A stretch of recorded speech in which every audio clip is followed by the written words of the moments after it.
मुजफ्फराबाद, कोटली, सियालकोट, मुरीद के बहावलपुर, बरनाला, तेहरा कलां, ऐसे 21 ठिकाने जिनको 9 हमलों के जरिए टारगेट किया गया।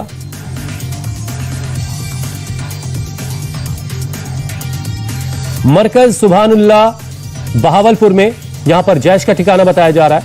मरकज तैयबा मुरीद के, यहां पर लश्कर का ठिकाना। सरजल तेहरा कला में जैश का ठिकाना। महमूना जोया सियालकोट हिजबुल का ठिकाना। मरकज अहले हदीस बरनाला में लश्कर का ठिकाना। मरकज अब्बास कोटली में जैश का ठिकाना। मस्कर राहिल शाहिद, ये कोटली में पड़ता है, हिजबुल का ठिकाना है यहां पर। शावाई नाला कैंप मुजफ्फराबाद में लश्कर का ठिकाना है यहां पर। सैयदना बिलाल कैंप मुजफ्फराबाद में, यहां पर जैश का ठिकाना। ऐसे 21 जगहों को तय किया गया और इन 21 जगहों को 9 हमलों के जरिए खत्म कर दिया गया, तबाह कर दिया गया। और इस तरह से उन परिवारों को इंसाफ मिला जिनके घर के लोग पहलगाम आतंकी हमले में शहीद हुए थे, जिनकी जानें गई थी। पाकिस्तान का एयर स्पेस बंद है, कोई फ्लाइट वहां उड़ान नहीं भर रही है।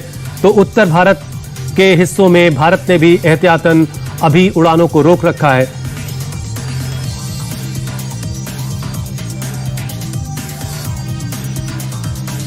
भारत की तरफ से बढ़ते तनाव को देखते हुए जो बॉर्डर से सटे हुए इलाके हैं वहां पर उड़ानें रद्द की गई हैं। जम्मू कश्मीर, हिमाचल प्रदेश, पंजाब, गुजरात और राजस्थान इसमें शामिल है।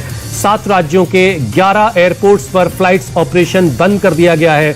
श्रीनगर, जम्मू, लेह, चंडीगढ़, बीकानेर, जोधपुर, राजकोट, धर्मशाला, अमृतसर, भुज और जामनगर से उड़ानें फिलहाल सस्पेंड हैं। फिलहाल उड़ानों को रोक दिया गया है।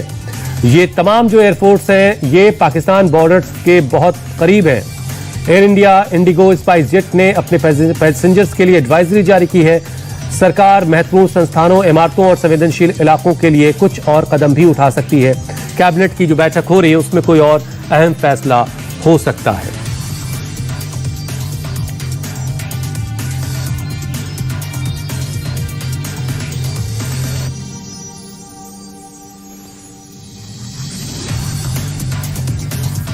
ये जो 21 ठिकाने तय किए गए इनके बारे में भी डिटेल बताई गई कि जैसे मरकज जो बहावलपुर का है वहां पर जैश का हेडक्वार्टर है। 14 फरवरी 2019 को पुलवामा हमले समेत कई आतंकवादी घटनाओं में का जो प्लान है वो यहीं पर बनाया गया, मरकज बहावलपुर में। पुलवामा हमले के आतंकियों को भी यहीं ट्रेनिंग दी गई थी, ये जानकारी भी सेना की तरफ से दी गई। दूसरा टारगेट जो मुरीदके में था, जो मरकज तैयबा मुरीदके में, ये साल 2000 में शुरू हुआ और ये लश्कर का सबसे अहम ट्रेनिंग सेंटर बताया जाता है। सरजाल जो तेहरा कला में है, यहां से जम्मू कश्मीर में आतंकी घुसपैठ के लिए जैश का ये एक तरह से मुख्य जो खास लॉन्च पैड के तौर पर यह इलाका इस्तेमाल होता रहा। सरजाल इलाके के तेहरा कला गांव में प्राइमरी हेल्थ सेंटर में बाहर से प्राइमरी हेल्थ सेंटर दिखाई दे रहा है लेकिन अंदर दरअसल एक तरह का लॉन्च पैड था। सियालकोट में महमूना जोया, ये हिजबुल का लॉन्च पैड यहां पर था। पाकिस्तान की खुफिया एजेंसी ISI इसी आतंकी ठिकाने को IB और LOC के पास एक तरह की सरकारी इमारत की शक्ल देकर उसमें ऑपरेट करवा रही थी। इसके अलावा मरकज अहले हदीस बरनाला में, यहां पर लश्कर का आतंकी कैंप था। कोटली में मरकज जो था वहां पर जैश भी वहां से ऑपरेट कर रहा था और मिलिट्री कैंप जो कोटली का है उससे बस ये इलाका 2 किलोमीटर की दूरी पर है।